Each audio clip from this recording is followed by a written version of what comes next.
Imos dar paso á segunda ponencia desta tarde, que leva por título Perspectivas do emprego público autonómico nun contexto de reforma administrativa e que corre a cargo de José Ramón Chaves, magistrado especialista do contencioso administrativo do Tribunal Superior de Xusticia de Galicia. Ten a palabra o señor Chaves. Muy bien, muchas gracias por haberme invitado a exponer aquí algunas ideas sobre esas perspectivas del empleo público autonómico en un contexto de reforma administrativa. Quizá el título resulta ciertamente ambicioso, porque hablar de perspectivas en un contexto que tenemos deslizante supone sacar la bola de cristal y mirar a ver dónde va a ir. Yo retaría a cualquiera que supiera cómo va a ir la economía y, por tanto, cómo va a ir las políticas de empleo público o las reformas administrativas que tan en boga están, ¿no? Cuando se habla de perspectivas del empleo público, ¿qué es el empleo público? Pues ya sabéis, fue ese concepto que se nos sacó omnicomprensivo el legislador del Estatuto Básico de 2007 para intentar cubrir a toda la fauna que pululamos por la Administración. Y dijo, bueno, pues hay funcionarios laborales, eventuales y directivos, ya que había habido una dispersión en las categorías. El autonómico, ¿por qué? Porque las comunidades autónomas, como sabéis, y muchos pertenecéis a ella, pues han tenido su propio diseño, filosofía y plantillas. Y en un contexto de reforma administrativa, pues ¿cuál es el contexto de reforma administrativa? Pues hoy mismo asistíamos ayer a esas medidas, yo las he mirado con lupa a ver si figuraba alguna referida al mundo burocrático funcionarial, directamente no, pero qué duda cabe que cualquier medida que se adopta en cuanto a servicios, competencias, trámites, repercute en el empleo público, ¿no? Lo cierto es que estamos en un momento muy crítico para los empleados públicos, todos sabéis las razones, y aquí cobra valor aquella frase que decía Ortega y Gasset, decía, lo que pasa es que no se sabe exactamente qué es lo que pasa. Y es cierto, hay una cierta desorientación en todos los niveles, en el nivel político y en el nivel burocrático, de dónde estamos, a dónde vamos, hasta dónde llegarán, si va a haber cambios. Es un panorama bastante deslizante. Si nos vamos por hacer una reflexión primero al modelo autonómico en el contexto constitucional, y permítame que haga un repaso muy ligero, pues bueno, llega la Constitución, nos saca ahí un montón de administraciones públicas, estatal, autonómica, institucional, y nos fija unos principios en materia de empleo público que debe ser la carpa que antes, ahora, durante y después pues ha guiado las políticas de empleo público y las guiará en el futuro. Ese artículo 23 del derecho al acceso en condiciones de mérito, publicidad e igualdad y ese artículo 103 de la imparcialidad, ¿no? Luego fija el artículo clave, que es el que más nos interesa, ese 149.1, apartado 18, el cual dice que las bases, la normativa básica en materia de funcionarial, pues pertenece al Estado. ¿A dónde llegan las bases? Ese es el quid de la cuestión. Pues bien, las comunidades autónomas en el plano normativo fueron avanzando, fueron desarrollando, los estatutos de autonomía avanzaron fijando sus potestades de autoorganización, se dotaron de sus leyes de función pública. Todas las comunidades autónomas jugaron al juego de las 7:30, o me paso o no llego, se fueron copiando unas comunidades autónomas a otras en materias de leyes de la función pública. Ahora que estamos en materia de recesión y recortes sucede lo mismo, pasa tú delante, vete recortando, ya veré cómo reaccionan, ya veré si hay algaradas, ya veré si hay que cambiar el modelo. Ciertamente se ha aportado muy poca imaginación en materia de empleo público por las comunidades autónomas. Les hace un regalo el Estatuto Básico en el año 2007. El regalo es diseñe su carrera profesional, carrera horizontal, vertical, transversal. Todas las comunidades autónomas, muy pocas se lanzaron a diseñar alguna carrera, ninguna de nuevo cuño. Fue lo que pidieron en la negociación del Estatuto Básico las comunidades autónomas, que se les permitiera diseñar una carrera, porque ya se había agotado el techo de los niveles y los grados, y curiosamente y paradójicamente las comunidades autónomas no hicieron uso de ello, ¿no? Siguieron reglamentos y se siguió una política, pues bien, no de café para todos, sino una política de que cada comunidad autónoma fue haciendo lo que consideraba que era su peculiar diseño. Lo cierto es que fue acompañado de las plantillas, aquellos reales decretos de transferencias, había unos funcionarios transferidos, pero siempre hay una crecida de competencias, hay una inflación de órganos y detrás de los órganos vienen personas, esas personas generan más personas y ya sabéis, el órgano crea la función crea la persona, el político crea el cliente crea etc. Y fueron inflándose las burbujas de empleo público, no solo en las comunidades autónomas, sino también en los entes locales. Claro, llega el día en que estalla la burbuja. Y luego están las condiciones profesionales. Las condiciones profesionales, pues evidentemente eran tiempos de bonanza, eran tiempos de vacas gordas, eran tiempos de negociación colectiva. Se venía de un pasado, de unas décadas en las cuales la función pública estaba muy denostada, muy aplastada, bajo el lastre de esa idea prototípica y primitiva del funcionario con manguito, del funcionario problemático.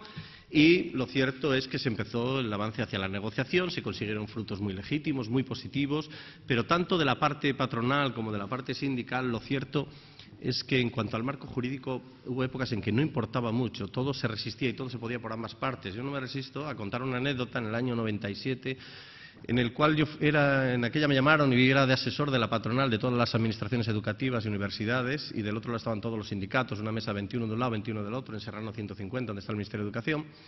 Y cuento esta anécdota porque refleja cuál era el sentir de entonces. Entonces yo era más pitagorín que ahora soy más pelma, y en aquella pues me sabía un poquito las normas, y entonces lo primero que llegó era el tema el primer asunto prioritario en el orden del día era el tema de la actualización de los salarios, ¿no? En materia de personal laboral. Y, como sabéis, había un artículo ya entonces que decía no podrá subir por encima de 2 puntos del IPC de aquella, y si no sería nulo de pleno derecho. Eso decía la ley estatal y básica, era un techo. Nada más que se inicia la negociación, no podía subir más de 2 puntos, lo primero que se echa sobre la mesa, empieza el tira y afloja, los sindicatos, legítimamente, velando por sus representantes, dicen pues el 9%. Claro, yo cuando escucho aquello, automáticamente levanté la mano, me dije con la lección sabida y dije, perdón, vamos a delimitar el escenario, hay una ley que marca un 2%, 2 puntos, no puede subir un 9 porque sería nulo de pleno derecho, todos seríamos responsables. Automáticamente lo curioso es que me miraron las dos partes como si hubieran visto un extraterrestre. Los sindicatos porque dijeron, aquí hemos venido a negociar y no a hablar de leyes, y la propia patronal me dijo, hemos venido a negociar y no a acabar en un conflicto social. Claro, curiosamente me vi obligado además a decirle, bueno, pues no hay ningún problema, lo único es que yo no quiero figurar en el orden del día en este acta como presente en este asunto. Y no figuré. Y se acordó tranquilamente un 5% de su vida, que no pasa nada, beneficiaba, era bueno.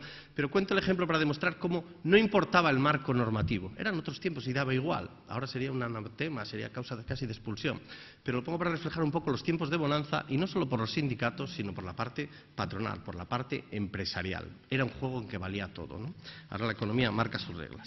Si nos vamos a la problemática actual del EBEP y si hay que superarlo y avanzar hacia algún nuevo modelo en el futuro, porque el nuevo modelo que pueda venir podrá ser o bien una norma básica del Estado o bien de las comunidades autónomas que vayan cambiando sus leyes, hay que ver cuál es la problemática actual del EBEP, si merece la pena seguir estancados en el mismo, si merece la pena cambiar algo. Bueno, lo primero están los estímulos truncados. No hace falta saber que efectivamente, que retributivamente el modelo está agotado. En su día se había agotado toda aquella carrera de los niveles, todo el mundo iba cosechando niveles y consolidando grados, y llega un momento que todos estábamos pegados por arriba, cada uno dentro de su grupo, ¿no? Claro, llegó el EBEP, intentó fijar sus carreras profesionales, como no se fijó, pues todo el mundo quedó por el techo. Ya no solo en puestos de trabajo, luego también se dijo promoción interna, hubo promociones internas, primero el 50%, luego sin límite, todo el mundo quien podía más o menos se fue promocionando. Sueldos congelados, recortes, como sabemos, pues parece que estímulos hay pocos.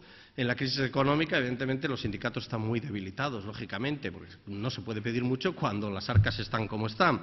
Y por si fuera poco, el funcionario se ve más desincentivado porque dice, bueno, y si tengo que plantear un pleito, bueno, afortunadamente en primera instancia no tengo que pagar tasas judiciales, pero fíjate, si tengo que apelar o recurrir, pues tendré el 60%, ¿no?, que pagar. Entonces, claro, es un contexto en el cual el estímulo y el desencanto está servido, y un funcionario que tiene apatía y desencanto es un mal servidor público. Luego algo habrá que cambiar o algo habrá que aportar de imaginación para poder mejorar, ¿no? Segundo, pongo la agonía por inanición del EBEP. Y es verdad, el EBEP, si miramos hacia atrás, en toda la democracia solo ha habido 2 modelos de empleo público. Y cuando vemos ahora la reforma, si avanzamos hacia un tercer modelo. El primer modelo pues salió relativamente reciente, el año 84, ¿os acordáis? La Ley de Medidas de la Función Pública, que curiosamente se etiquetaba cuando se generaba como Ley de Medidas Urgentes y Provisionales. Y luego en el Senado le quitaron lo urgente y lo provisional y ya la dejaron básica en el año 84, ¿no? Pasó por el Tribunal Constitucional, pasó el 88, la fuimos parcheando y por fin con un parto ni de elefanta ya en el 2007 ya se saca el nuevo Estatuto del Empleo Público. Ese Estatuto del Empleo Público sale justo en el punto de intersección de la bonanza económica, justo antes de la crisis. Entonces es hijo de unas coordenadas económicas que no son las actuales. Y está claro que un traje que está pensando en una época en que uno está más gordito, cuando tiene que adelgazar, pues le cuelga por las costuras. No está bien, ¿no? Bien, pues ese estatuto, que nació en el 2007, que todos conocemos, pues era un estatuto, digo, por inanición. ¿Por qué? Porque fruto del consenso que hubo que reunir entre partidos políticos, comunidades autónomas, sindicatos y demás, lo que resultó pues era un estatuto cojitranco, como sabemos. En unas partes decía, me remito a la ley que en desarrollo haga cada comunidad autónoma. En otros decía, me remito a la reserva de ley que haga el Estado. En otros, me remito a la regulación reglamentaria, con los directivos profesionales. O sea que era un cúmulo de remisiones. Claro, ¿qué pasa cuando te estás remitiendo a muchas leyes? Pues que si no te remites es un puente en el vacío y te puedes caer. Como ninguna comunidad autónoma se apresuró a desarrollarla, y tengo que decir que Galicia fue incluso de las primeras que desarrolló tampoco mucho, ¿para qué nos vamos a engañar? ¿Por qué? Porque ninguna quería asomar la cabeza de las comunidades autónomas a desarrollarlo, porque sabían que detrás de cualquier desarrollo hay un coste económico. Por lo tanto, quedó un poco fallida. Tan fallida era la ley que llegó al absurdo incluso de introducir una disposición cuarta, la final, que la habéis manejado todos, que dice, en tanto en cuanto no se dicten esas leyes autonómicas, continuarán vigentes pues todas las normas que había antes en materia de planificación, ordenación y gestión. Pero como era tan absurdo de explicar si encajaba o no encajaba, se dictó una instrucción del Estado, se dictó otra, los tribunales iban aplicando otro criterio, total que el galimatías estaba servido. Pongo de relieve esto para mostrar cómo ese grandilocuente y ambicioso estatuto básico estalla como una burbuja y encima estamos ahora en unas coordenadas en las cuales si miramos para atrás nos hundimos y no sabemos dónde mirar hacia adelante, ¿no? La crisis económica, como digo, pues es algo que impone sus reglas. Es triste que sea la economía la que mande. Hemos pasado de una época en la cual el eje jurídico era el que marcaba la vida burocrática, la vida del empleo público, y ahora estamos pasando pues a lo que se podría llamar la función pública sostenible. Se pone de moda la palabra sostenible y hay que buscar cuál es la función pública sostenible, en ese sentido omnicomprensivo. ¿Cuáles serían las tendencias de una posible reforma? Y cuando digo reforma, lo digo porque no tengo ninguna duda de que caben dos maneras. O se va a cometer una reforma por partes o se comete en bloque a medio plazo en materia de empleo público. Ahora se está parcheando, pero llegará. Por mucho que ahora se haya echado sobre la mesa una reforma de aspectos burocráticos, de tramitación, de gestión, de ventanilla, que por cierto, entre paréntesis, llevo oyendo esos cantos de sirena los 9 trienios que llevo, siempre reformando, siempre ventanilla, siempre electrónico. Algo avanzamos. Yo no hago crítica al gobierno, pero digo que ya la misma música, algo avanzamos, ¿no? Pero llegará alguien que pondrá sobre la mesa para entretener, cuando la presión llegue muy fuerte sobre el empleo público, alguien pondrá sobre la mesa, vamos a probar un nuevo modelo de función pública. Y tiene la virtud de mantenernos entretenidos a todos, a funcionarios, sindicatos, todo el mundo. Y mientras vamos y venimos, a lo mejor no nos preocupamos de otras cosas, ¿no? ¿Quién lo reformará? ¿Será el Estado o será cada comunidad autónoma? Igual no quieren bailar uno con el otro, ¿no? Y a veces hay comunidades autónomas que no quieren esperar al Estado y se resuelven la vida, algunas. Bien, lo primero en esa posible reforma hay que fijar el contexto. El contexto es de reconstrucción del derecho administrativo. Todos hemos preparado una oposición algún día, estudiamos 4 cosiquinas y más o menos teníamos claro por dónde íbamos. Y últimamente, en los últimos 5 años, asistimos a una auténtica revolución general, ¿no? Vemos que ha cambiado todo el modelo de autorizaciones, la directiva de servicios va cambiando hacia un modelo de comunicar, de no autorizar, vemos que va implantándose el derecho de la Unión Europea, vemos que salió una ley de contratos del sector público también muy ambiciosa y que pasó a la confusión, un auténtico sudoku, confieso que me resulta imposible comprenderla y aplicarla, os lo digo sinceramente. Vemos que se lanza un anteproyecto de ley de eficiencia contenciosa administrativa, ya el título es críptico y no presagia nada bueno. Se lanza una ley de armonización de la administración local. Entonces tenemos un contexto de cambio que no digo que sea malo, pero uno dice, ¿y qué pasa con los funcionarios? El viejo ¿y cómo va lo mío? Podemos decir, ¿y qué va a pasar con ellos? Pues no dudemos que algo llegará. Y entonces en ese contexto toda norma sustantiva tiene un reflejo sobre los operadores, sobre los que lo prestan. No hay duda. Si un restaurante cambia la comida y cambia la calidad, los camareros serán afectados sin duda. O habrá que estimularles, pagarles más, para que no vayan desganados a servir esos estupendos platos que van a venir del servicio público. ¿Cuáles son los factores de regeneración? Bueno, el primero, la reconversión tecnológica. Decimos, la administración electrónica va avanzando muchísimo, pero sin embargo, como Aquiles y la tortuga, no acaba de cogerla nunca. Va más rápido el mundo privado que el mundo público. Ha avanzado espectacularmente, yo lo agradezco mucho. Tengo miles de anécdotas para contar, yo mismo en ese caso como sujeto pasivo, como ciudadano, en los cuales conduce a situaciones absurdas. Basta mostrar que todavía no se ha apostado fuertemente por la administración electrónica, todavía hay muchas cautelas, todavía hay muchas prudencias y muchas cartas de servicios, pero todavía las hay. Basta ver a veces convocatorias de concurso de provisión de puestos de trabajo para jefe tal, es mérito pues el dominar la tecnología, la informática, bueno, pues a lo mejor hay que ponerlo como requisito para estimular a la gente. Se ven bastantes carencias, pero por ahí vendrán cambios, seguro vendrán cambios, de que habrá que propiciar el traslado del que no se adapte o incentivarle, sin duda ninguna. La reconversión de competencias y servicios, que se dicen ayer en la reforma administrativa, bueno, pues habrá que recortar, cada vez que se dice que hay que recortar un servicio, que hay que evitar una duplicidad, esto es un principio de vasos comunicantes, alguien sobra, y si alguien sobra habrá que recolocarle, o no, y ahí entramos en juego ya con el modelo funcionarial o el laboral, etcétera, del cual hablaremos después. Claro, va a traer repercusiones y cambios, ¿no? Lo que sí es seguro es que si cambian el sistema competencial, pues se hará menos, se hará más, pero en todo caso distinto, y la cualificación, pues habrá que adaptarla. La sombra de la corrupción. por supuesto, la sombra de corrupción marca sus reglas, porque qué duda cabe, no, es notorio en la prensa lo que hay, no voy a comentarlo, pero solamente apuntar de que algo ha fallado en la administración pública, y no solo los funcionarios, las autoridades tienen muchísima responsabilidad, pero quizá tenemos alguna cuota de culpa los funcionarios y también los jueces. ¿Por qué la tenemos? Porque basta echar un vistazo, pues cualquiera que consulte 2 millones de funcionarios, el número de sanciones disciplinarias que se imponen y que son firmes, y son ridículas. Hacemos una división, nos salen hasta con decimales milimésimas. O sea, quiero decir que yo no digo que se sancione a nadie, pero algo falla y el miedo guarda la viña. Yo no digo que se sancione a todo el mundo, pero hay casos sangrantes. Y la Administración, cuando ha tropezado con algo que no funcionaba, ha utilizado casi siempre la patada alzadora, desviar, colocarlo donde no estorbe. Pasa en todas las administraciones, cuestión de grado. Salvo, a veces no, a veces es posible que se adoptan mecanismos. Y lo poco que llega en cascada y llega a lo contencioso, pues encima a lo contencioso siempre aplicamos esa mano benévola, aplicamos proporcionalidad y demás. No quiero decir con esto ser inquisitorial, yo solo digo que a veces hay casos sangrantes en los cuales, curiosamente, el que es competente y cumple ve al lado otras situaciones claudicantes y, lógicamente, dolorosas. Y eso repercute en el servicio público y en la imagen. Otro punto de culpa y autocrítica, lo tenemos lo contencioso administrativo, la desviación de poder. La desviación de poder, que sabemos de los manuales, a utilizar una potestad para fines distintos de los concebidos, que con los funcionarios. Funcionar es un mundo donde la desviación de poder, voy a decir, no probada, es inmensa. Te doy este destino, te doy esta comisión de servicios, doy esto, lo otro, por supuesto. Pero claro, llega lo contencioso administrativo y nuestro Tribunal Supremo, de cuya doctrina respeto y no podemos apartarnos, dice, no, la desviación de poder supone una intencionalidad de dañar ahí al amparo de una norma y por tanto hay que probarla. Y como esa prueba es diabólica, uno mira todas las sentencias de desviación de poder que hay en la última década y encontrará 2, como mucho.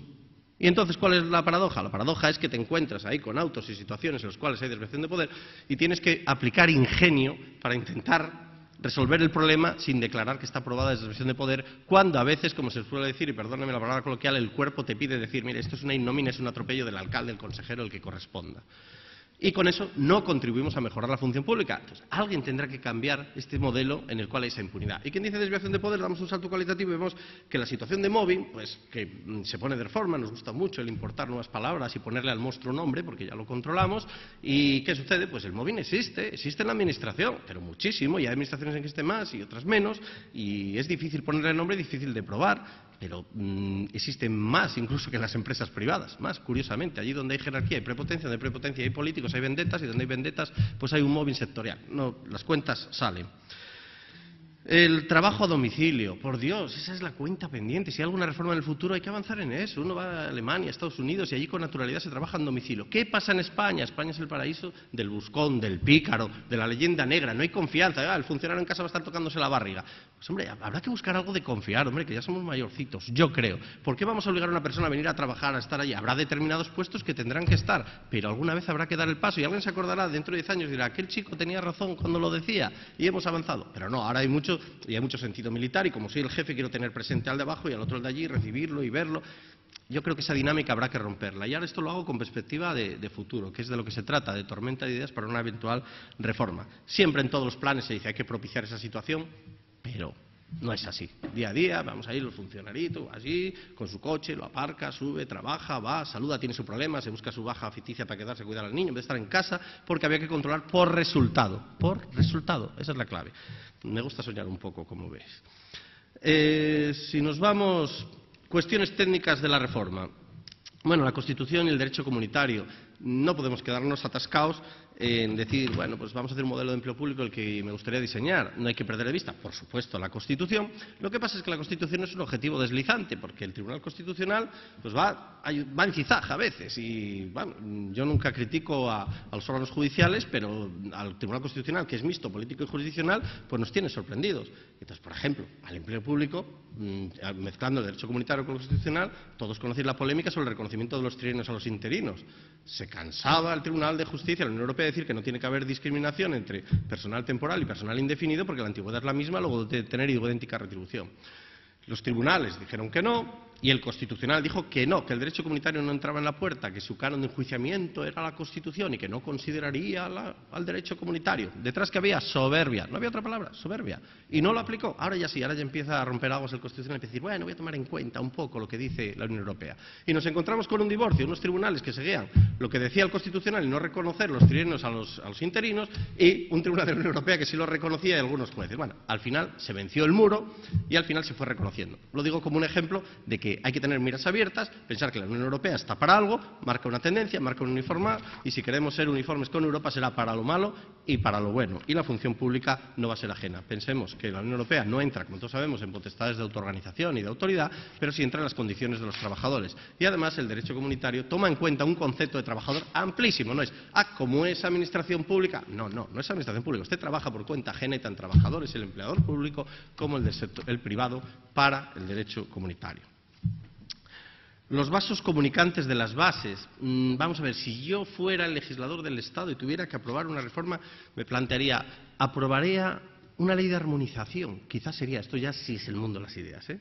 ¿Por qué? Porque las leyes de armonización están ahí en la Constitución, pero son una reliquia, ¿no? Se utilizaron una vez en la famosa LOAPA, le dio un palo en revolcón en el Constitucional y no ha vuelto a levantar cabeza las leyes de armonización, cuando sería la ley ideal para compasar el paso de todas las leyes de empleo público del Estado. Ideal, por razones de interés público, materias incluso de exclusiva competencia, fijar un mínimo. Lo que es absurdo es el monstruo cojitranco que tenemos entre comunidades autónomas. Pasas de una comunidad a comunidad y cambia el régimen de derechos, deberes, para cosas absurdas. En un sitio te dan excedencia por enfermedad, en otro no, en otro tienes más nivel, en otro menos complementos. Yo soy de los que dicen, al estilo francés, viva la diferencia, pero no viva la perversión de este caos que no favorece la seguridad jurídica.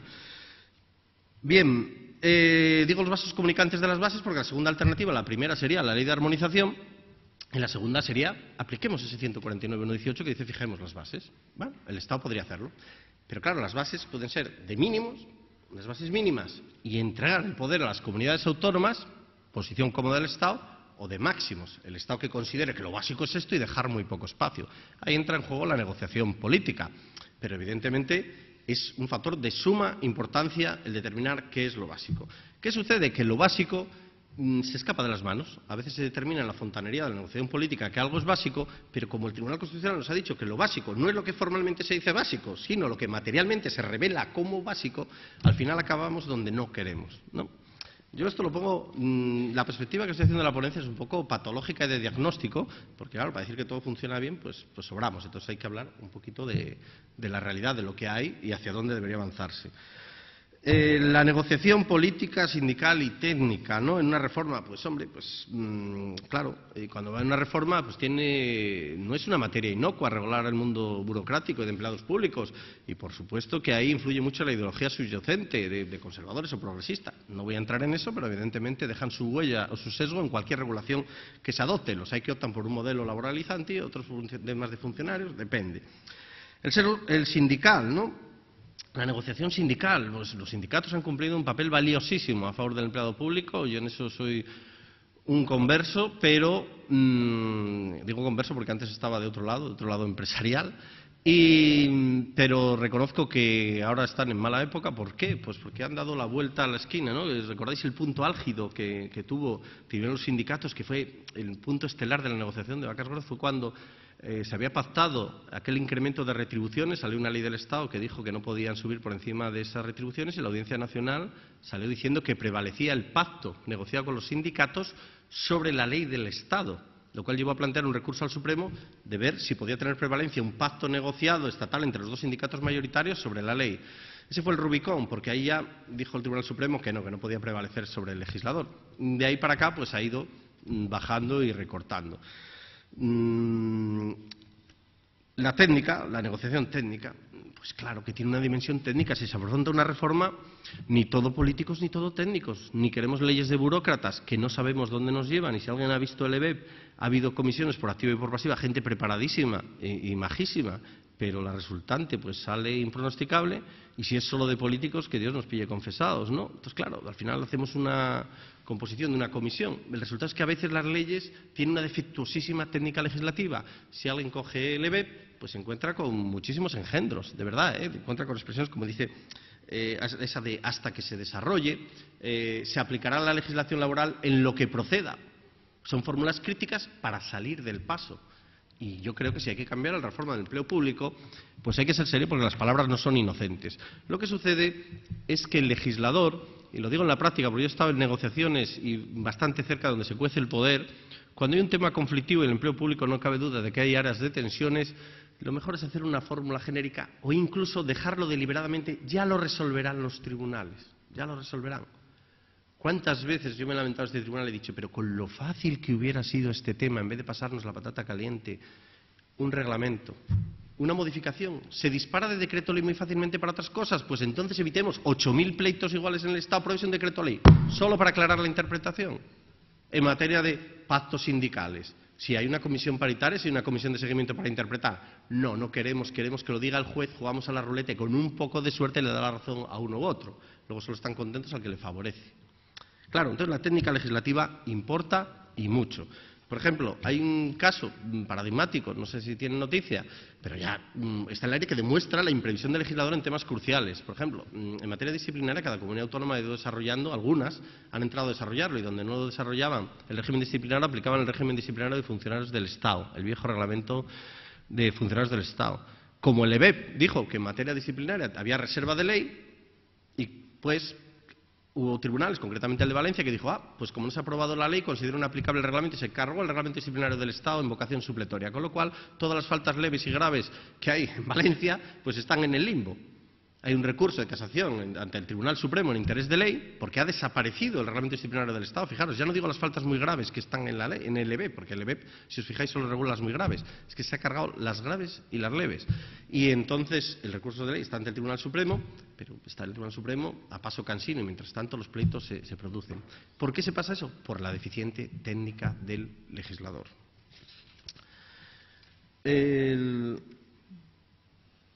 Cuestiones de fondo. Voy a hablar de las cuestiones de fondo y las socioeconómicas. Cuestiones de fondo que tendría que abordar una reforma. Bueno, la eterna cuestión, funcionarios laborales. Claro, cuando llega la Constitución y nos dice aquel marco, aquel paraguas, y parece que alude a funcionarios, pero claro, se encuentra en una situación de hecho en que hay muchos contratados laborales. Ahí el catedrático Ramón Parada era el que decía, no, la Constitución solo soporta un modelo de funcionarios públicos. Luego el tema acaba en el Constitucional, como sabemos, una modificación en el año 88, en la cual dice, bueno, la regla general es que sean funcionarios y la excepción es que sean laborales. Pero claro, como fue un tiempo muerto, dijo, bueno, vamos a funcionarizar. Tiempo muerto, dijo el año 88. Ya está, todos los que se colaron que debían estar en plazas de funcionarios, que se funcionaricen. ¿Pero qué pasó? Que nadie cerró el grifo. Siguieron entrando más laborales y siguieron habiendo funcionarizaciones.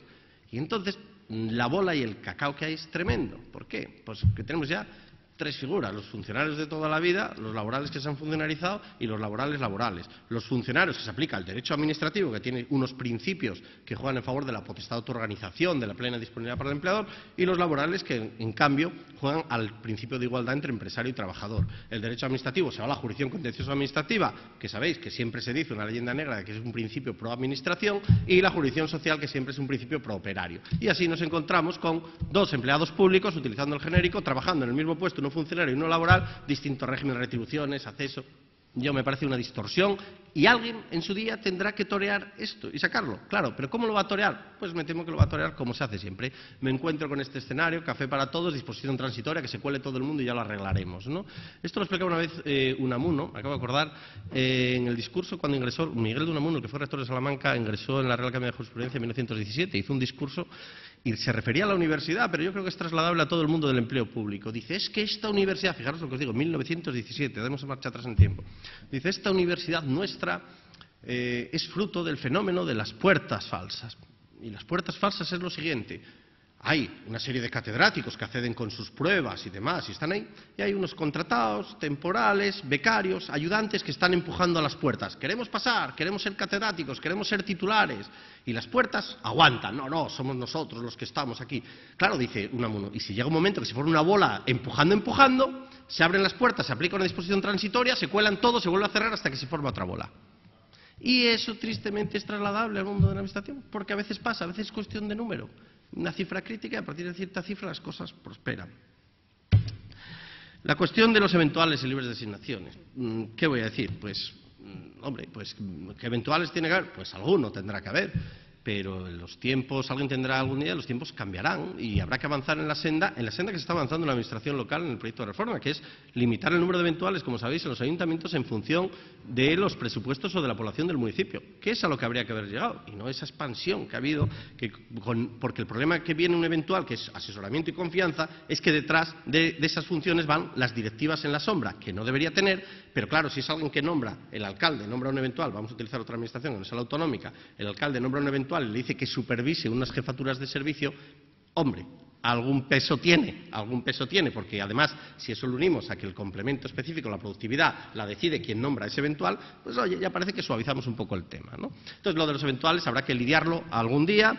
Las libres designaciones no están mal, pero siempre con mesura. Puedo comentar, y muchos sois funcionarios, y lo sabéis, lo acabamos de plantear en la sala de Galicia, pues hará una semana, yo creo que estás al corriente del tema, no lo sé, por si no lo digo, no como primicia, es la ley gallega, la ley de función pública gallega, tiene un articulito en el cual dice, son de libre designación todas las jefaturas de servicio, todas, dice eso, todas, y dice determinados puestos. Cuando el tema se plantea en nuestra sección, pues decimos, cuidadito, oye, la norma básica del Estado dice que la libre designación es excepcional para puestos de especial responsabilidad y confianza. No es el hábito al que hace el monje. No por bautizarlo jefe de servicio automáticamente tiene que ser de libre designación. Por ejemplo, si es jefe de servicio veterinario de inspección veterinaria, ¿qué interés tiene la autoridad o tal? Da igual que sea de libre designación que por concurso. Y si es jefe de servicio de meteorología, tampoco. Habrá otro que a lo mejor es jefe de servicio de seguridad ciudadana y, hombre, interesa un poco la confianza.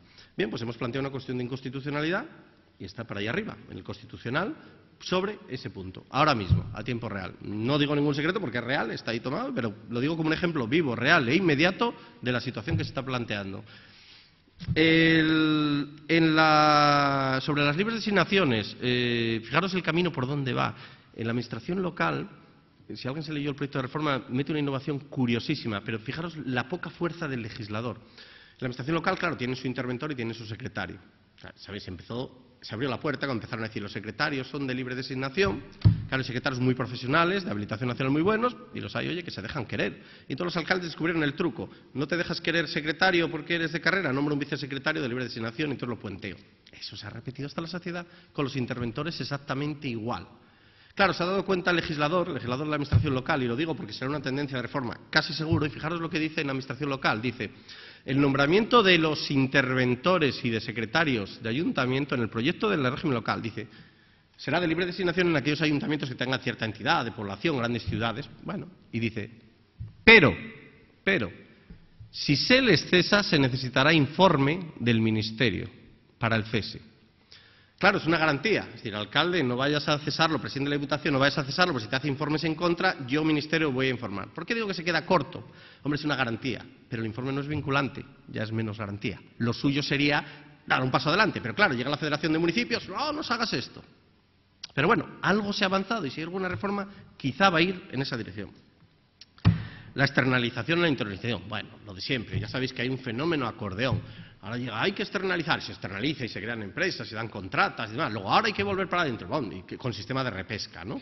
Eso lo entendían muy bien los del Ayuntamiento de Estepona, como sabéis, que el Ayuntamiento de Estepona dijo, hay que externalizar porque es la bicoca. Empezó a crear empresas y a meter, vamos a decirlo claro, a meter amiguetes. Así es, empezaron a entrar amiguetes por todos los sitios en esas empresas. Ni publicidad, ni mérito, ni capacidad. Un satélite de empresas. ¿Qué pasó? Llega la crisis económica y dice el Ayuntamiento de Estepona, pero os hablo de una cifra de 300 personas entre sociedades, ¿eh? Dicen, oye, que llega la crisis y nos van a cortar la cabeza, que nos van a amortizar, que cambia el gobierno local y dice, no, bueno, tranquilos, esto está solucionado. Lo que vamos a hacer es rápidamente, vamos a haceros con un informe del secretario que diga que sois indefinidos no fijos porque lleváis tanto tiempo ahí y que ha habido un fraude de ley del propio ayuntamiento y os metemos para adentro. Y los contrata el propio ayuntamiento en bloque para protegerlos como protege a las crías, la cigüeña. Claro, ¿qué pasó? Que entonces llegó el nuevo gobierno y aplicó un ERE, el famosísimo y temible ERE. Y entonces acabó en los tribunales diciendo que efectivamente que el ERE en esos casos era procedente porque había habido el efecto acordeón, los había rescatado y que se volvieran por donde habían venido. Un ejemplo de cosas que pasan, ¿no? Bueno, se podría hablar mucho monográficamente sobre eso, pero vamos a seguir avanzando porque nos comemos el tiempo. Decisión sobre el modelo si es abierto o cerrado. Vamos, yo creo que es clave que si viene alguna ley algún día tendrá que abrir de verdad la movilidad interadministrativa. Claro, todo el mundo dice, no, movilidad no la quiero mientras me promociono, porque así no me pisan la plaza 1 de Zaragoza que estoy aquí, tal y cual. Ya, pero hay que tener miras abiertas. y se favorecen situaciones interpersonales, y alguien que tenga una formación la aporta, y es verdad que alguien se formará y beberá pues de la propia administración, se irá formando y a lo mejor se va, pero otro vendrá y lo formará. Yo creo que se oxigena mucho las administraciones y que la movilidad, pues si hay alguna reforma, tendrá que venir por ahí. Es cierto que todas las leyes, desde la del 84, el EBEP, bueno, de acuerdo con lo que digan las relaciones de puesto de trabajo. ¿Cuándo se abrían las relaciones de puesto de trabajo? Cuando quería el amo. ¿Dónde van las leyes? Lo quieren Reyes. ¿Quiero abrir ese puesto? ¿Para qué? ¿Para traer a fulanito? Lo abro. A la administración, no sé qué. Está abierto al Banco de España, funcionarios del Banco de España. Qué raro, hombre, funcionarios del Banco de España para una plaza de jefe de servicio de contabilidad y tal. Pues sí. Y ya está. Como las RPTs son como la varita mágica, que todo lo pueden, pues así se hace. Entonces, yo creo que habrá que avanzar hacia esa movilidad. Y no he puesto ahí porque daba pudor, pero las retribuciones también habrá que tocarlas algún día. Claro, el modelo retributivo sí, porque el modelo retributivo hace aguas. Yo no digo que vaya más, pero todos sabéis la perversión que ha habido del modelo retributivo. La ha habido en toda España, ¿eh? No digo la administración gallega, pero las autonómicas, las locales, de vamos a vincular el específico no a las condiciones objetivas, sino al sueldo. Y la productividad, vamos a hacerlo café para todos. La productividad la doy a quien me dé la gana. Tengo millones de anécdotas. La productividad la hacemos fija y la desnaturalizamos. Eso ha pasado en todos los sitios, ¿no? Entonces, habrá también que torearlo. Y, por supuesto, eso que se llama la equidad interna. La equidad interna es que cobre más quien más trabaja, aunque es difícil de probar, y la equidad externa, que los funcionarios cobren en relación también al mundo privado, porque efectivamente hay veces que hay un divorcio entre mercado y el interior tremendo.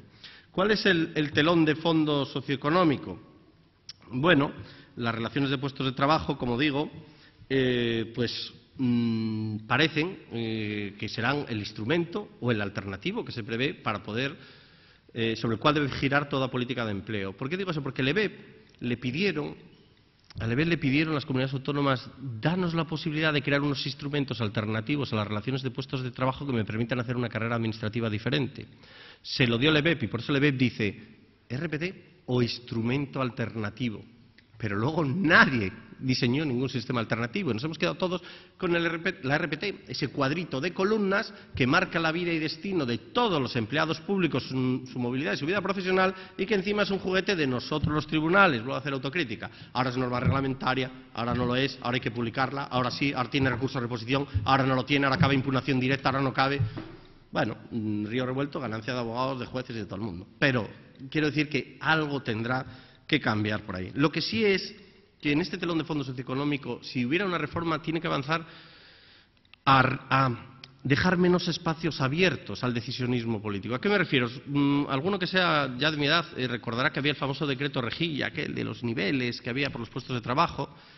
Y yo creo que hay que avanzar en la línea a proporcionalidades, a criterios incluso matemáticos, a decir, pues habrá una jefatura de servicio de libre designación por cada 10, algo arreglado, porque está claro que, y permítaseme esta expresión si hay algún político, pero dentro de cada político creo que hay un menor de edad que intenta salir, ¿no? Y entonces le das un poder y ya dice, voy a hacer esto, voy a hacer lo otro. Perdóname que haga estos comentarios, pero esto es la libertad de cátedra, ya lo sabes. Entonces se va haciendo un uso y un abuso y a veces hay que encorsetar ese poder político. El despido objetivo, claro, se regula para el sector público recientemente, como sabemos, en el 2012, el despido objetivo, y ahí es la madre de todas las batallas. Eso va a la jurisdicción social, vamos a ver el uso que se hace, hay una serie de apoderamientos. Puedo comentar sin ningún problema, porque es de hace un mes, una sentencia de la Sala Social de la Diputación de Orense. No hago ninguna censura a la Diputación, sino solo mostrar los extremos de la sentencia. Como sabéis, para proceder a un despido colectivo es preciso aportar unas memorias, unos justificantes de la situación de insuficiencia presupuestaria. La Diputación de Orense a laborales fijos despide a 22 y aporta unos informes del interventor y demás que dicen que aquello está muy mal, que el déficit, que la crisis económica, que no tienen para la luz, etcétera. Y la Sala de lo Social, muy didáctica, pues hace un planteamiento muy valiente y que me encanta al final. Dice, mire, me dice usted que es imprescindible para salvar la economía del ayuntamiento el expulsar a estos 22 laborales fijos cuando en el mismo ejercicio ha nombrado usted a 2 personas eventuales que cuestan 120.000 euros y cuando está usted financiando el baloncesto y el no sé qué y tal. Dice, hombre, hay prioridades y le anula el ERE. ¿Por qué cuento este ejemplo? Lo cuento porque parece que hay un juguete nuevo que permite jugar con las plantillas y a veces los juguetes hay que racionalizarlos y jugar con ellos. Las incompatibilidades en el telón de fondo socioeconómico será algo que habrá que torear también algún día. Vivimos con la vieja ley de incompatibilidades desde hace mucho tiempo. Ahí es difícil pronunciarse. ¿Qué hacemos? En tiempo de penuria económica e insuficiencia, ¿permitimos que la gente, como en los viejos tiempos, se gane su complementillo trabajando fuera? ¿O, por el contrario, le decimos que no, que tiene que tener dedicación exclusiva adentro? Ahí tiene que haber un debate y un cambio, ¿no?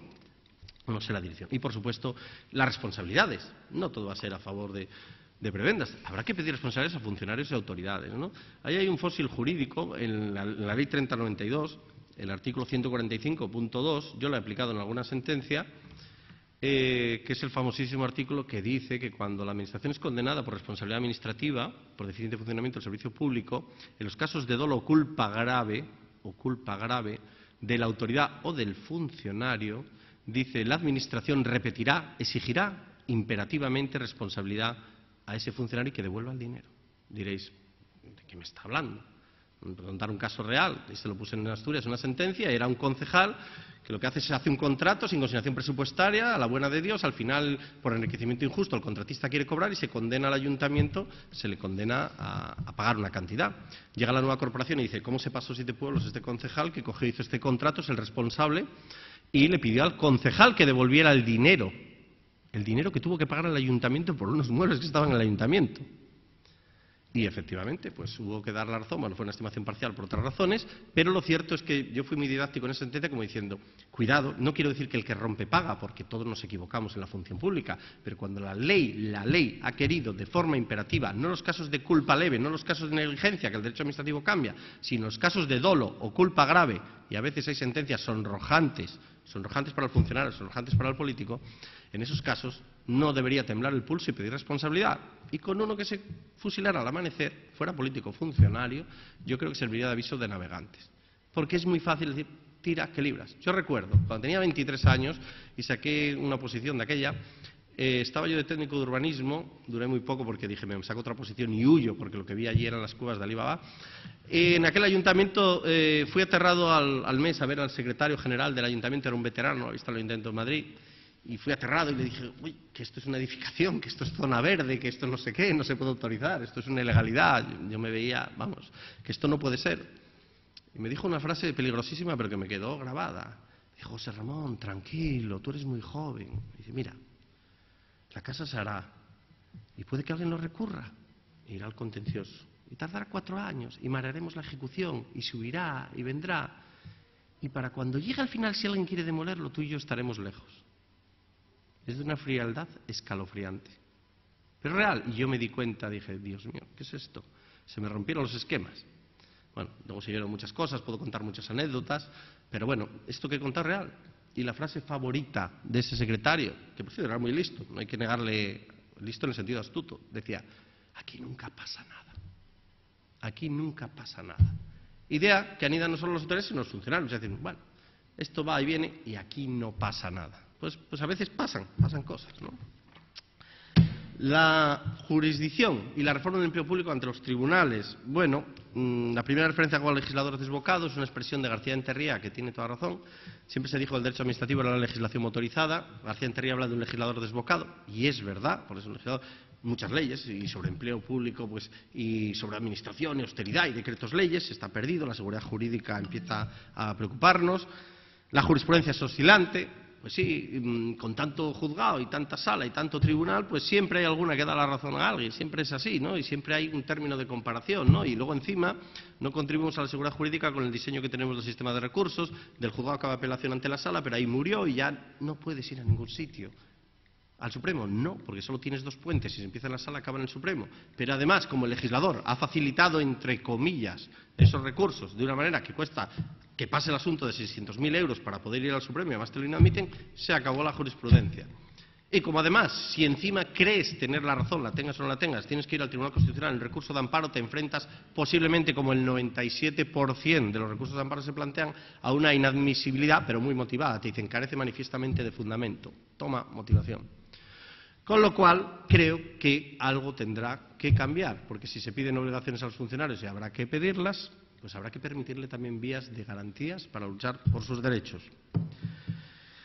La jurisdicción concurrente en materia de empleo público, el peregrinaje de la jurisdicción social, de la funcionarial, distintos criterios, distintas funciones, entonces resulta que si es una convocatoria de una plaza de laboral, pues es de lo contencioso, pero si es de promoción interna del convenio colectivo, pues es de lo social, y si es de retribuciones es de unos.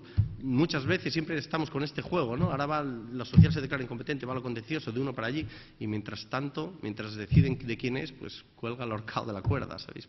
Hay algo ahí que falla. Las lagunas de negociación, ¿no? Claro, lo que os decía antes, el contagio y el mimetismo. Claro, se copia mucho en España, en todo se copia, se corta y pega, pero el legislador corta y pega, los negociadores cortan y pegan, cada uno se comunica con la otra parte y cuando cortan y pegan es también con los defectos. Y cuando se negocia quedan muchísimas lagunas, por lo que os decía antes, vamos a dejarlas y a judicializarlas y a dejar el tema ahí. A lo mejor hay que buscar otras instancias arbitrales y vaciar un poco la enorme litigiosidad de los empleados públicos en sus administraciones que estamos soportando. Yo, es mi trabajo y encantado de hacerlo, pero a veces hay asuntos de verdad que no hace falta ser un juez para resolverlos. Con un poco de sentido común se ve quién tiene razón, ¿eh? Eso que se dice el fumus boni iuris, que habéis oído algunos, la apariencia de buen derecho, yo muchas veces veo el fumus mali iuris, que digo, esto es un desastre lo que hay aquí, ¿no? Claro. Las cuestiones prejudiciales también, en esta materia habrá que resolverlos. La juez de lo social que dice hay una cuestión previa administrativa, el administrativo social. Las cuestiones de ilegalidad, si hay un reglamento ilegal, nosotros tenemos que plantear la ilegalidad.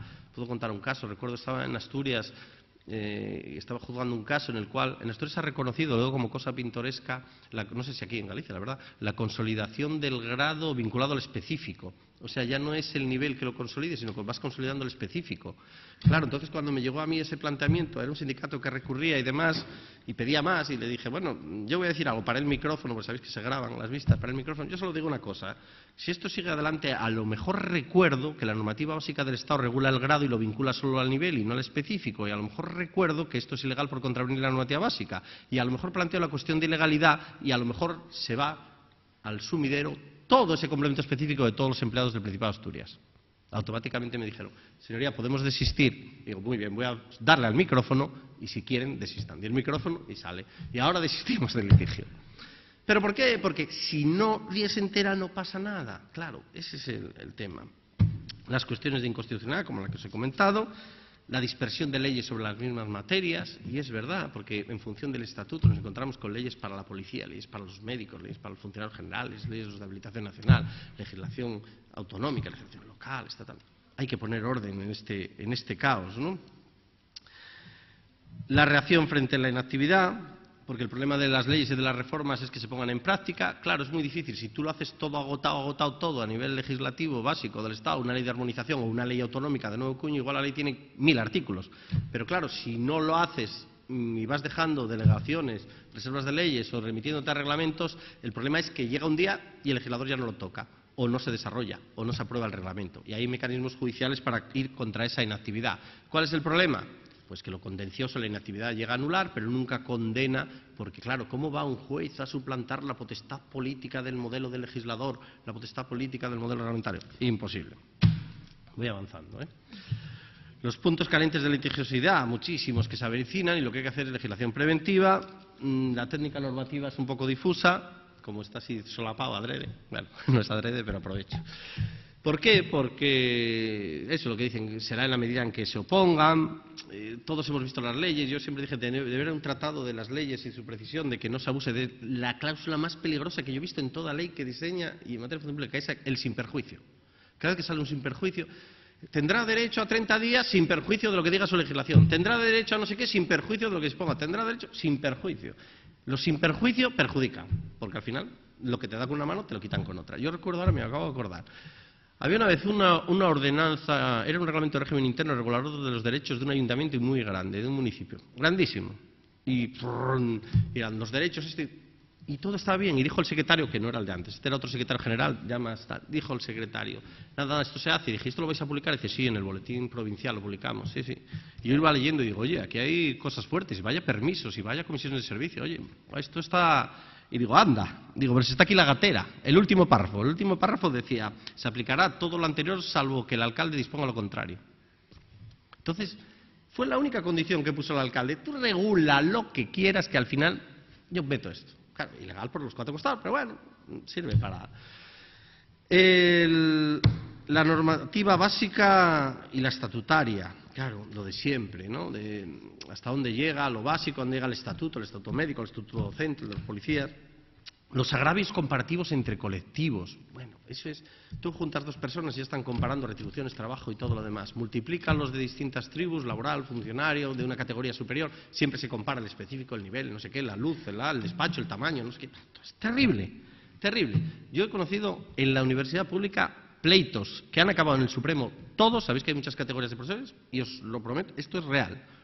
Ha habido pleitos invocando el principio de igualdad de profesor contratado que quería equipararse en el específico con el titular de escuela, de profesores titulares de escuela que querían equipararse al titular de facultad, de profesores titulares de facultad que decían que daban la clase igual que el catedrático, igual al catedrático, de personal laboral que hacía funciones en laboratorio que quería equipararse al complemento que tenían los profesores anteriores. Porque todo el mundo lo ve, se calienta y quiere equipararse en eso que es igual, ¿no? Bien, pues habrá que también tomar alguna medida en esto de los parámetros de comparación. El soft law. El soft law se ha puesto muy de moda, ¿no? Los de la vieja escuela éramos muy de los reglamentos, las leyes, ciertos cuadros, ¿no? Soft law en la corriente americana, no, hay que decir principios y criterios y orientaciones y todos somos buenísimos y utopía y todos trabajamos muy bien como empleados públicos y la autoridad es buena, el indio bueno y todos somos geniales y no necesitamos normas, ni espadas de Damocles, ni sanciones. Y ahí están los principios del Estatuto Básico. 54 principios de conducta, éticos, morales, no sé qué, es un catecismo auténtico. Yo en eso soy muy agnóstico, no puedo creer eso. No sirven para nada. Sirven los principios generales del derecho. Y lo demás, los principios, mire, tienen que tener una traducción y una concreción práctica. Si no, solo sirven confusión, porque de esos 52 principios hay por lo menos 10 que son antitéticos y colisionan. Entonces va a haber que hacer principios de principios. Nunca se acaba el muñeco, ¿no? Por eso me temo que si hay una reforma algún día, a lo mejor caemos en la tentación de lo políticamente correcto y nos vamos a poner declaraciones y a meter planes de sostenibilidad, estratégicos de no sé cuántos, etcétera, calidad total, estas palabrejas, la excelencia de la calidad, no sé qué. O sea, envolver con celofán determinadas medidas. La reserva funcional difusa. Es decir, habrá que aclarar si va a coexistir laborales y funcionarios, los puestos de funcionarios y los de laborales, me diréis. Ya están dichos, pues claro, los de autoridad, certificantes, son de funcionarios y laborales los de oficios. Pues habrá que aclararlo, porque ya tuvo lugar un pleito, hará 10 años, muy célebre, que era insólito. Era, ¿quién tiene que sellar las hojas de exámenes en la universidad? ¿El ordenanza o el auxiliar? ¿Qué hay de telón de fondo? Como pone el sello que es certificante, es función de autoridad, es de funcionario. Pues como es mecánico, es de laboral. ¿Creéis que se puede perder el tiempo en resolver ese litigio oral? Pues así funciona, la justicia soporta todo. Pero la negociación interminable. Pues digo, yo mirando el estatuto básico digo, esto tendrá que cambiar algún día. Yo tuve que hacer un diagrama para entender que había mesa general, mesa común, mesa particular, mesa de negociación, mesa sectorial. Bueno, pero tanta mesa, esto es un mesón, ¿esto qué es? Esto no... En fin, y luego el ojo crítico donde hay que ponerlo y algo tiene que cambiar. Mira, la discrecionalidad administrativa. Yo creo que 3 de cada 4 sentencias que se ponen son consolidando la discrecionalidad administrativa, diciendo, bueno, es que el legislador ha llamado a la Administración para que a través de la discrecionalidad y conforme a su criterio, apreciando el interés público, fije lo que está bien, y usted particular no está llamado a sustituirlo, y usted funcionario no puede sustituirlo, y porque si le da un permiso no se lo da, eso es discrecionalidad, y porque si le da la comisión de servicios o no es discrecionalidad, y porque se le adjudica libre designación es discrecionalidad, y toma discrecionalidad. Y mira, la discrecionalidad, no voy a referirme ni a Enterría ni todo eso, que es una persona maravillosa y que ha avanzado, pero es intolerable que no existan límites a la discrecionalidad administrativa en España. Es un eufemismo. Por supuesto que tiene que haber ámbitos de discrecionalidad vinculados al interés público, pero en España es un mantra que se utiliza demasiado frecuentemente y además con las bendiciones nuestras de los tribunales. ¿Por qué? Porque la propia ley de lo contencioso en el artículo 71.2 se cuida mucho de decir y los jueces no podrán sustituir el contenido discrecional. Ya sé que es una materia delicada, que como un explosivo hay que manejar con cuidado, pero lo cierto es que al final nos encontramos con los jueces de lo contencioso controlando la discrecionalidad y son como un perro con una cadena. Ladras mucho, pero tiran de la cadena y no llegas. Triste, tendrá que cambiar. ¿Y a dónde? ¿Estoy diciendo algo insólito? No, miremos a Alemania, miremos, y fijaros, incluso a Estados Unidos, donde hay una administración, un derecho administrativo, y ahí entran a ello. Pues algo tendrá que cambiar. Pero aquí nos hemos instalado en ese sistema, decimos, lo reglado, lo discrecional, lo arbitrario. Y nosotros llegamos al arbitrario. Pero lo discrecional, ¡plum!, el muro. Y si hay una función pública que pivota sobre esa idea de la discrecionalidad en múltiples, en la carrera administrativa, en las prevenciones, en las productividades, en 1000 cosas, Pues hombre, hay que dar seguridad jurídica y confianza legítima, que no es solo un deseo, que es algo humanamente comprensible, que se sepa de antemano, con certeza, cuáles son las consecuencias de mi vida profesional y jurídica. El sector público, por supuesto, el sector público. Es que si hay una reforma del empleo público, sea a nivel autonómico, sea a nivel estatal, tendrá que torear ese... No se trata solo de suprimir y recortar, es que hay auténticos holdings de empresas, de fundaciones, de sociedades. Yo alguno he desactivado, alguno he tenido que dibujar algún diagrama para comprenderlo, de alguna administración que creaba sociedades, que a su vez creaban fundaciones, que a su vez la fundación prestaba a la sociedad, todas tenían personal, hacían convenios, se lo trasvasaban a los empleados y luego al final, cuando no había dinero, ¡frum!, se lo trasvasaban todo a la administración matriz y se quedaba con él. Esto no se puede sostener, no es serio en el siglo XXI. La retroactividad y las situaciones consolidadas, ¿no? Claro, esto se maneja mucho los tijeretazos y demás, pues efectivamente hay que tener claro de que el derecho adquirido llega a donde llega. Llega a que no puede una norma nueva afectar a derechos creados y agotados con anterioridad, pero para el futuro pues te pueden quitar. No te quitan lo que tenías, pero sí lo que puedes tener para el futuro. Hay que aceptarlo. Y el efecto multiplicador que tiene toda materia de empleo público.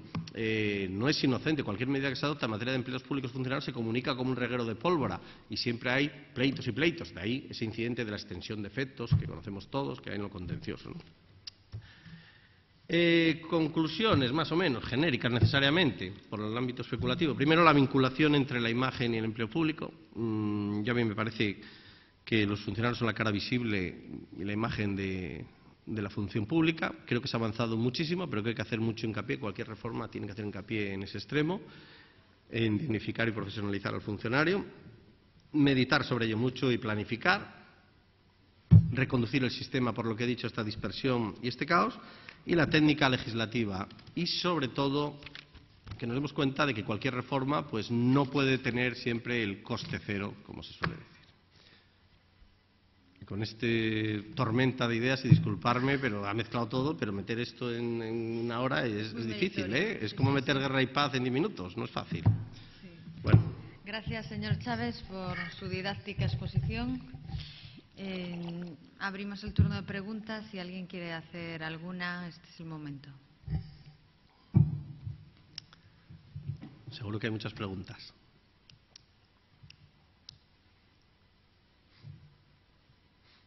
Bueno, como no las hay para animar, voy a leer un trozo. Este es un libro viejo, pero no, lo voy a traer porque me gusta, esto hay que comentarlo. Fijaros, esto es de la Escuela Vasca de Administración Pública. Y no es de la competencia, tranquila.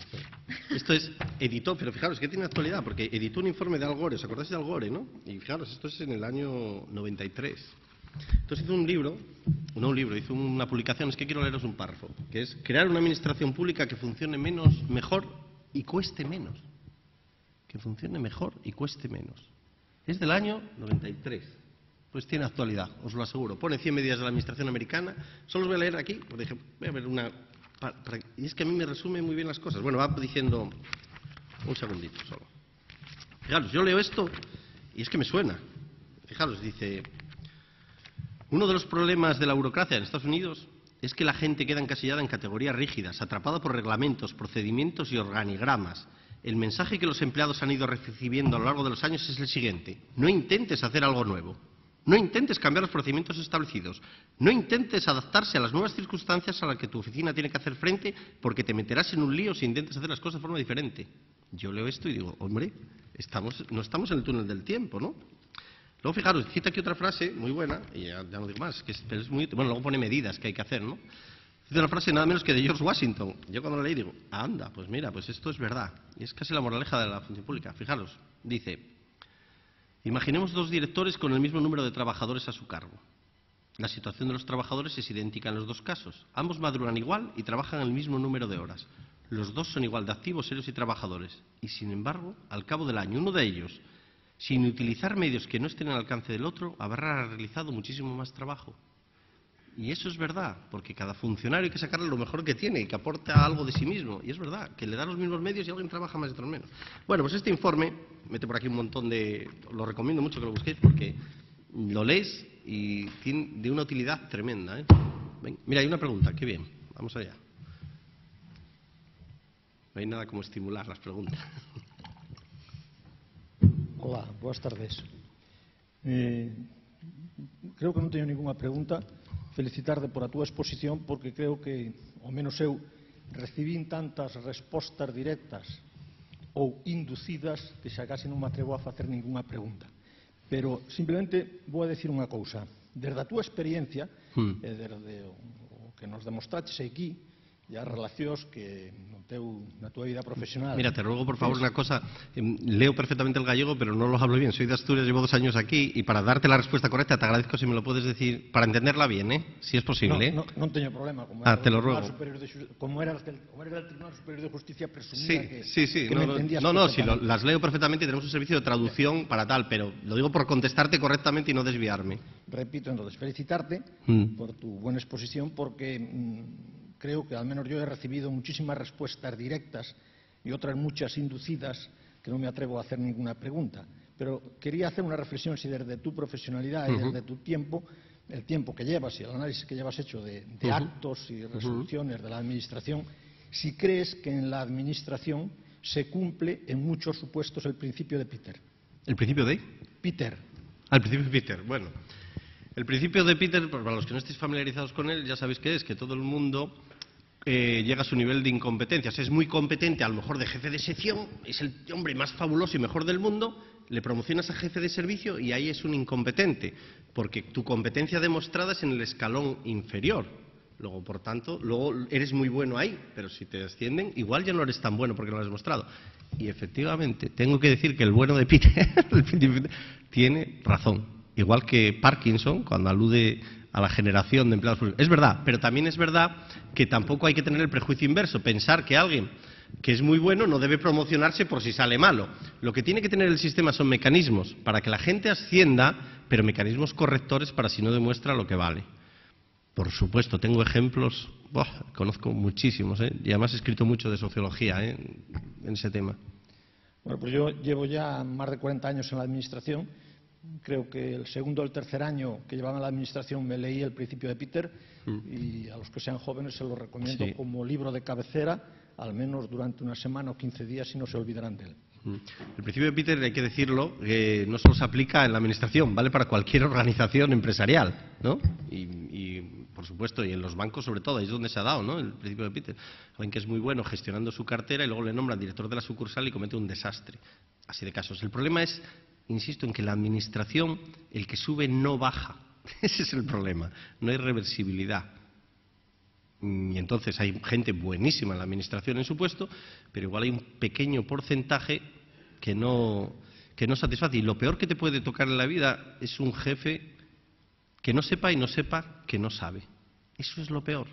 Porque el que no sabe intenta hacer valer el rango, el cargo, el mandato, porque lo digo yo, ¿no? Eso decía Oscar Wilde, aquella frase famosa que decía, bueno, es que un funcionario lo primero que tiene que ser es un caballero, porque si no es un caballero y no es elegante y no es educado, cuanto más sepa, peor. Y es verdad. Entonces hay que ser alguien que sabe y además que sepa tratar a la gente, que es muy difícil seleccionar, muy difícil promocionar. Yo me he equivocado promocionando y tuve ocasiones en que tuve que decidir a quién promocionaba o no, y me equivoqué a veces y otras acerté.